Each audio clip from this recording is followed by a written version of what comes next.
my fellow Americans. A short time ago, I ordered the United States Armed Forces to launch precision strikes on targets associated with the chemical weapons capabilities of Syrian dictator Bashar al-Assad. A combined operation with the armed forces of France and the United Kingdom is now underway. We thank them both. Tonight, I want to speak with you about why we have taken this action. 1 year ago, Assad launched a savage chemical weapons attack against his own innocent people. The United States responded with 58 missile strikes that destroyed 20% of the Syrian Air Force.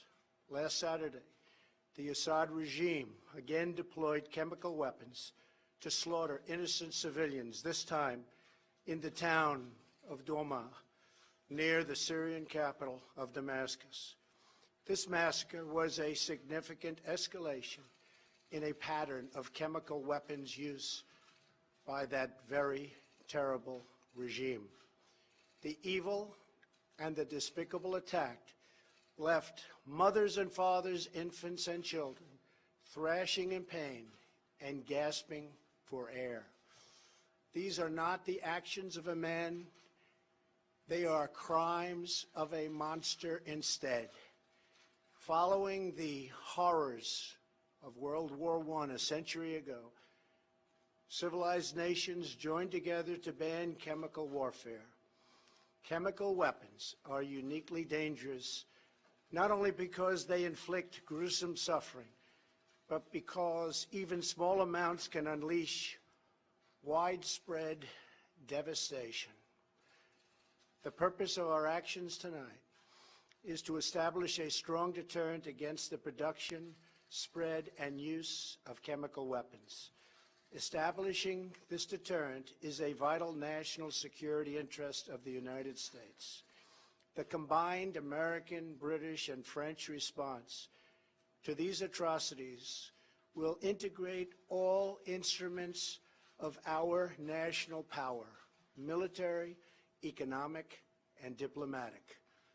We are prepared to sustain this response until the Syrian regime stops its use of prohibited chemical agents.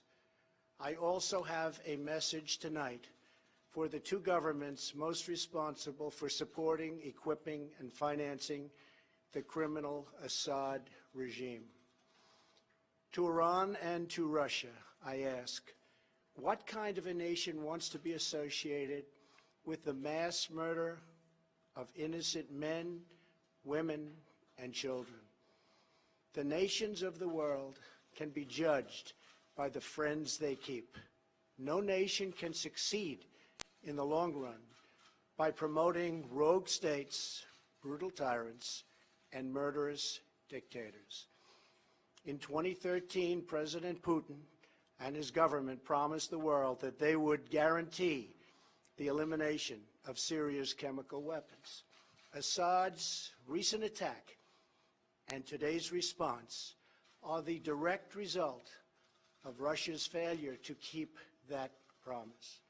Russia must decide if it will continue down this dark path or if it will join with civilized nations as a force for stability and peace. Hopefully, someday we'll get along with Russia and maybe even Iran, but maybe not. I will say this, the United States has a lot to offer. With the greatest and most powerful economy in the history of the world. In Syria, the United States, with but a small force being used to eliminate what is left of ISIS, is doing what is necessary to protect the American people. Over the last year, nearly 100% of the territory once controlled by the so-called ISIS Caliphate in Syria and Iraq has been liberated and eliminated. The United States has also rebuilt our friendships across the Middle East. we have asked our partners to take greater responsibility for securing their home region, including contributing large amounts of money for the resources, equipment, and all of the anti-ISIS effort. Increased engagement from our friends, including Saudi Arabia, the United Arab Emirates, Qatar, Egypt, and others, can ensure that Iran does not profit from the eradication of ISIS.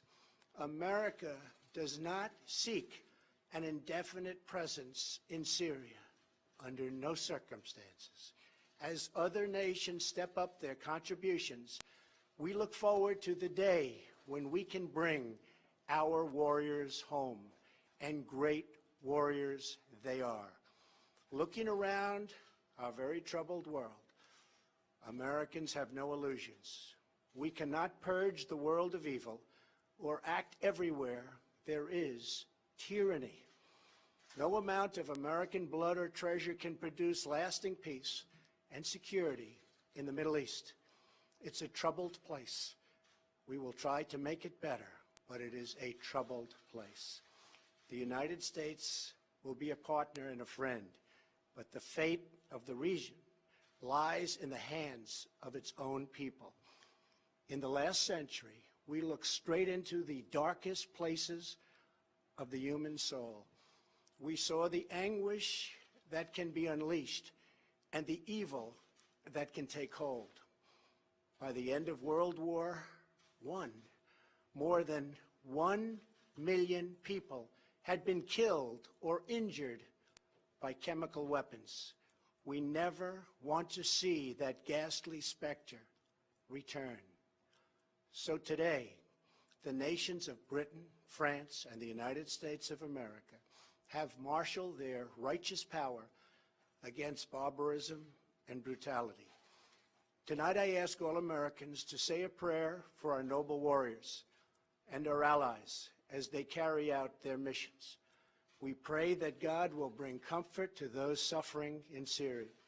We pray that God will guide the whole region toward a future of dignity and of peace. And we pray that God will continue to watch over and bless the United States of America. Thank you and good night. Thank you.